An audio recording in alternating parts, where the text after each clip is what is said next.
Oi, welcome to the last episode of the year. This is the Anything and Everything I Guess Hello podcast. I'm your host, Denai the Painting from the Kinti Kinti. You know how it is. So, this feels surreal. I can't actually believe that 2022 is over.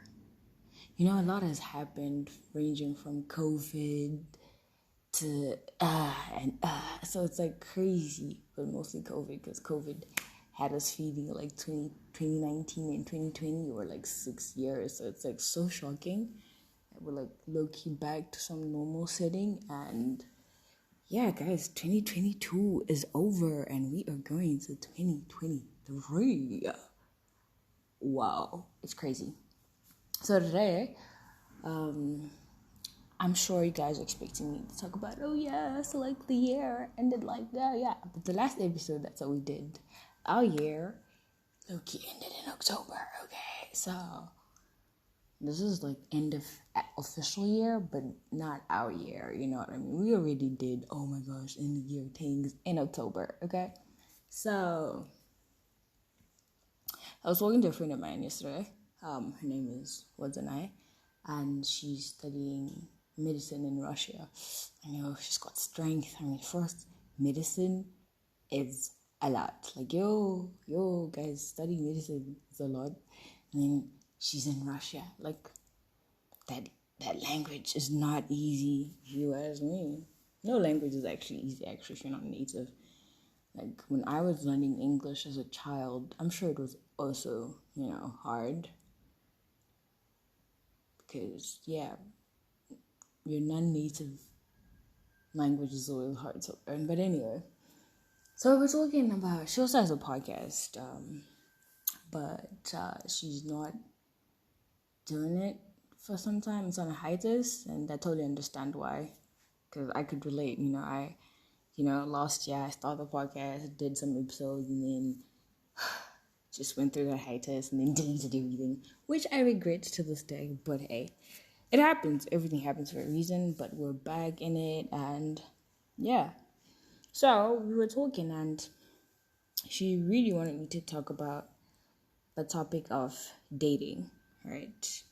But like, not like, oh yeah, find your Mr. Right, you want a guy with money, CEO, that type. I can't believe we actually now like say, oh yeah, my type's like CEO. Okay, not directly, but like we're working people now. Like, oh my god, working class. Ew, like you describe somebody, someone with a job, someone who's stable, and you're like, ugh. When did it change from, yo, I just want someone to vibe with, now you're looking for some stability, etc. And it's crazy. It's honestly crazy. Like, we are not getting any younger. Like, oh my days. So, I really digged the way she explained, how the perspectives of dating.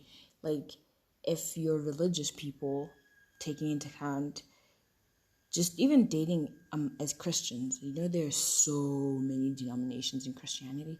So I can imagine like a Catholic dating a Seventh-day Adventist. That is chaos. That is chaos. I can imagine a Latter-day Saint, Mormon, dating a Pentecostal, or an Orthodox dating postori, whatever they're called in English, and it's it's intense. Like, it's one religion, but because the views of the religion are different, it causes so much chaos. Now, if it's hard for Christians themselves to date, imagine when you're dating interreligious dating, like a Christian dating a Muslim, or an atheist dating a Christian, or it's crazy. And I feel like these are things that people don't take into account because we're like growing older. So most people are starting to look at dating as a rite of passage or of sorts to marriage. And you realize that, oh yeah, you've been dating for 2 years, this guy proposed, and like, you barely know anything about him. Yeah, you ask him, oh, are you Christian? Yeah, I go to church on Sundays. I hate people who answer like that. Like, just say it. No, I'm not. Because like going to church every Sunday doesn't mean you're Christian, to be honest. Because there's a lot more to Christianity than just going to church on Sunday, or are you this? Like, yeah, I read the Quran. Like, bro, just say it like it is. Don't try and hide what you are. People always do that, try and make it seem like, yeah, I'm perfect. Like, it's okay to be imperfect. Like, don't lie and be like, oh yeah, I go to church every Sunday, and like the only times you go to church are like maybe Easter and Christmas. Like, bro, why not just say no? I don't. But I just go there and there. Say it like it is. Why do people lie? I don't get it either. Especially when it comes to religion, like, just say it like it is. So it got me thinking into religious dating. How did that go? I remember once I dated this guy. He was Christian, yeah. I mean, most of us people in Zimbabwe are either African traditional religion followers or Christians, and then Muslim, and then all the other religions, right? But like the main items are Christianity and the indigenous religion. So most people you'll meet are definitely Christian, or people who are not Christian, but because it's acceptable to be Christian, they lie and say they're Christian. Crazy. But yeah, and so he wasn't like serious Christian. And back then I also wasn't like serious Christian. I was just but like I realized there was, I don't know, maybe I'm thinking too much, but like when you're like dating someone, right? Their habits sort of become your habits. They're like certain things, like as you connect, certain, like your minds sort of link, So like he was just, yeah, I'm Christian because I was raised Christian, but like I don't believe in that anymore. And I'm on my path to being atheist and whatever. And like that also had an influence on me because at that time I didn't have a strong foundation in my faith. So having a significant other that was not in that faith also influenced how I viewed faith and how things were going, So it's really important when you're dating someone to make sure your views on certain things are the same. I don't condemn interreligious dating, but have the same, I don't know, end goals or something. Like, be a firm believer of whatever it is that you believe in, and don't let your partner influence how you believe in that thing. Like, don't let your partner's views compromise your religion and they're not compromising theirs. It's like, oh yeah, there's this item that used to pop up on TV, forgot the name, but it was basically people seeking their parents' approval for marriage, and the parents would say no. So there was one couple, the guy was Christian and the girl was Jewish. So and the girl's parents were saying, no, we want our grandkids to be raised Jewish, and the guy has to convert. The guy is like, no, I don't have to convert, and these grandkids are my children, so why am I the one who's neglecting my faith to please your parents? And then it became a whole issue. I didn't finish. I don't even know if they got married, but like these are things that people should consider. Are you willing to switch your faith for your partner? Before we even get to the marriage, these are just things you just think about. If you think that this person is the one, are you willing to switch your faith for the sake of your partner? And if you do, is it worth it? Because guys, halfway through, you're like, oh, oops, I made a mistake. and you've wasted time and all of that trying to please somebody else who probably now doesn't even give two items about you, you know? So that's something people should also consider when they're dating. Their faith. Are you willing to change your faith to please your partner? And then we can also talk about interracial dating or intercultural dating, because I don't have a lot of friends who were like interracially dating, but I know it's a really difficult topic because sadly racism still does exist, and yeah, our parents and friends and relatives always have certain opinions based on skin. But like even intercultural dating, it's actually a thing. Like it's intense, especially like here in Africa where people still value culture like that. It's actually difficult. Like let's say if like I'm Shauna and then let's say I date a Ndebele person, and just that there's a certain way that Ndebele people view Shona people, and there's a certain way that Shona people view Ndebele people. So at some point, one way or the other, there's bound to be some clash somewhere because of how we've been raised to view each other. There's this tribalism going on between Shona and Ndebele people, which is crazy because we are all Zimbabweans. It doesn't change whether we don't speak the same native language or whatever. We're still all one people in one country, And yeah, intercultural dating is crazy. That's also something people should consider, their cultures. Because I understand that you love your person, you don't care what anybody else thinks, yada yada yada. But your parents' blessings are actually really important. Like religion aside, everything aside, your parents' blessings are actually really important. I don't know, it's something, but like they actually matter, and it would be a shame. And even if let's say they don't matter, it's kind of a shame like your kids growing up without knowing their grandparents or whatever. It's kind of sad. But hey, if they toxic, cut them off. Don't even blood thicker than water my foot. Cut those niggas off. There's also a thing that's going on lately, colorism. So I feel like intercolorism, I don't know if that's a thing, but like a dark-skinned person dating a light-skinned girl, like an exceptionally light-skinned girl, or the other way around, people are bound to say shit. Like if a girl's light-skinned, people just have this thing that she's pretty for some reason.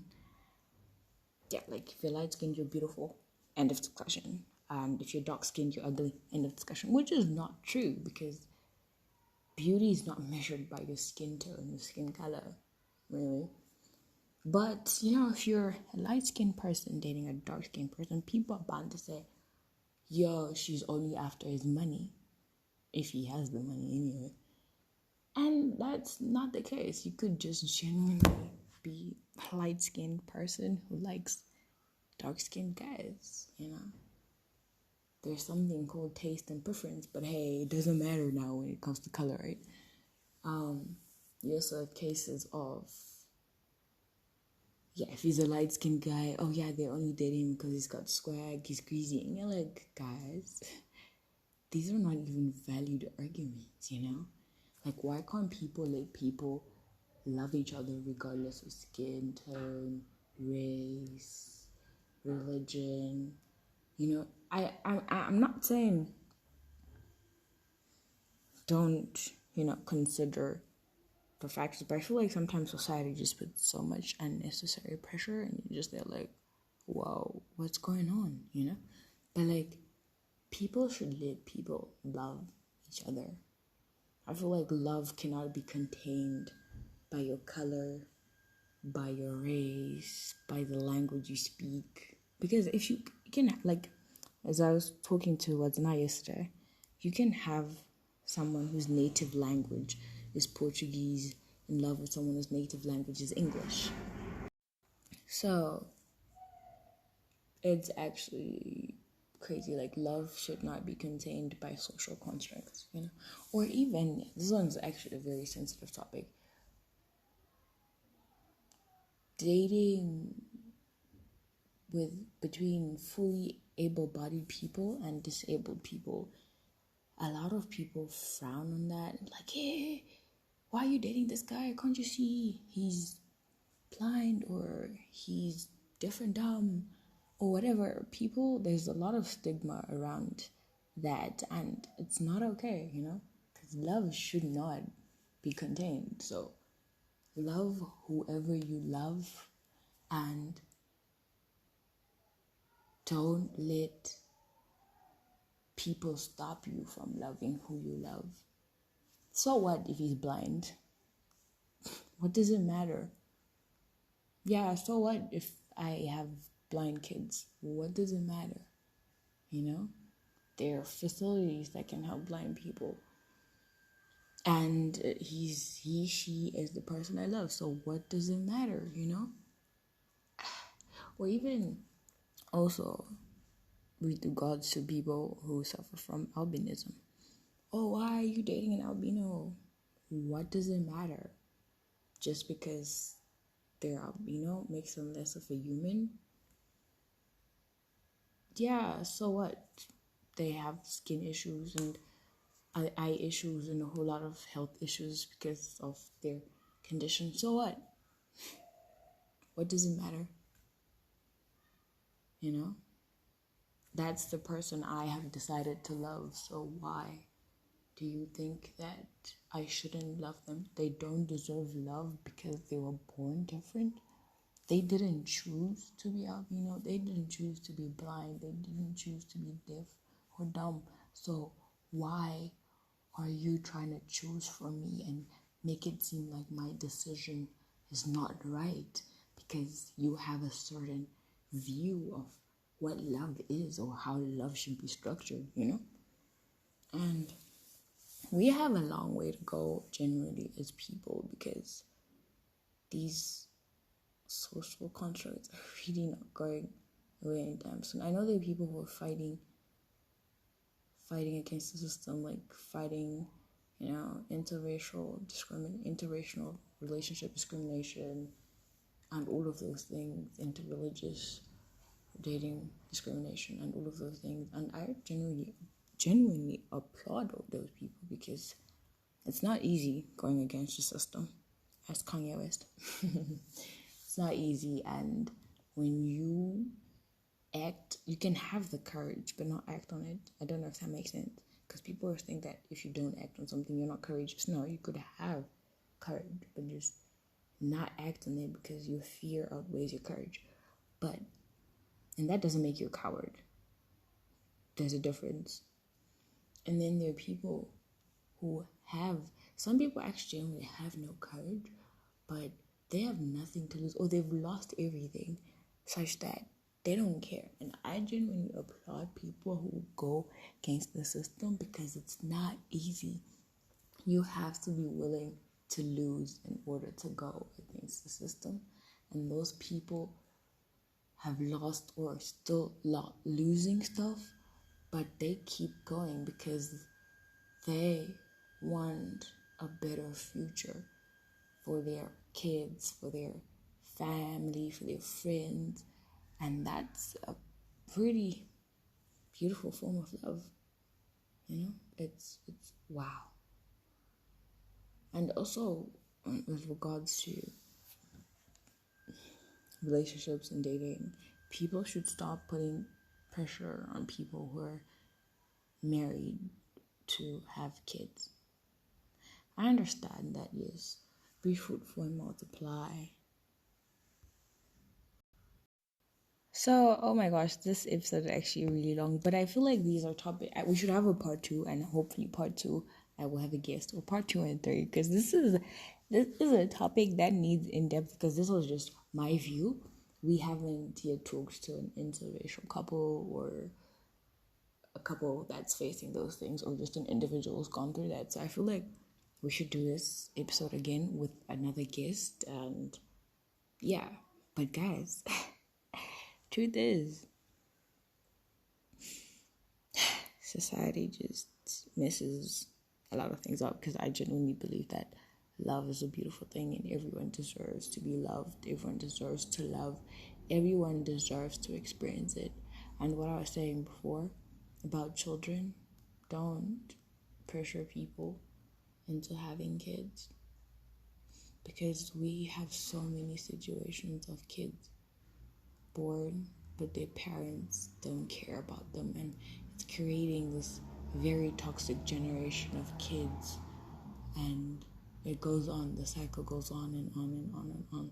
Don't pressure people to have kids, because some people, having kids is a form of duty, but having a child is not a duty. It's a commitment that requires love and passion and emotion, and it's a lot. So you can't just have kids because, oh yeah, I'm supposed to continue the lineage. No, that's not it, and that's not okay. So don't just have kids because they're telling you to have kids. Have kids when you want to have kids, because after all, it's your choice, right? You're the one that's gonna take care of the kids. You're the one that's gonna do everything for the kids. So your choice. And when you can't have kids, you're not damaged. You're perfectly okay the way you are. If you want kids, you can adopt. I'm not a fan of surrogacy, but hey, you can surrogate. There's so many options. You're not damaged just because people think because you can't have kids, you're damaged. So guys, let me end this episode. It was fun, and I can't wait for us to do this segment again. Thank you, Wadzanai, for giving me this beautiful topic. I still don't know what I'm gonna name the podcast, but I feel like as an end of year for the actual official year again, it's beautiful that I get to talk about love, because as the year ends, some of us have lost loved ones, have been dumped, have broken up with people we cared about, are cutting off friends, or have been cut off, or had fallouts with our friends. But as the new year starts, it's our chance to work on ourselves, however we want to work on ourselves, and just love, because love is a beautiful thing. I've seen love transform people in the most amazing of ways, and yeah, why not end the year in love and start the new year in love. This is your host and I, Painting from the Kente, signing out. Enjoy.